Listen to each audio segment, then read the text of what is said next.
জীবন আপনাকে অনেক কিছু দিবে, আবার কেড়ে নেবে। আল্লাহ এভাবেই পৃথিবীটাকে সাজিয়েছে। ইয়াউমুন লাকা ওয়া ইয়াউমুন আলাইকা, একদিন আপনার ভালো যাবে, আরেকদিন খারাপ যাবে। ওয়া তিলকাল আইয়ামু নুদাবিলুহা বাইনান নাস, আল্লাহ বলেন যুগটাকে আমি ঘুরিয়ে ফিরিয়ে মানুষের সামনে এভাবেই আনি। This is the routine work of this দুনিয়া। দুনিয়ার রুটিন ওয়ার্ক এইটা। আজকে ভালো, কালকেও যে ভালো যাবে এমনটা নয়, কালকে খারাপ যাবে। আজকে তার খারাপ যাচ্ছে, পরশুদিন আবার তার ভালো দিন যাবে, ঠিক কিনা বলেন?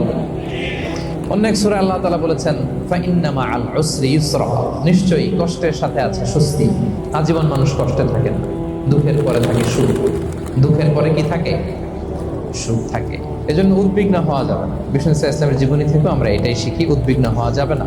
তিনি বলতেন ওয়া আলাম আন্নামা আসাবাকা লাম ইয়াকুন লিয়ুখতিআক ওয়া মা আখতাআকা লাম ইয়াকুন লিয়ুসিবাক রুফিআতিল আকলাম ওয়া জাফফাতিস সুহুফ।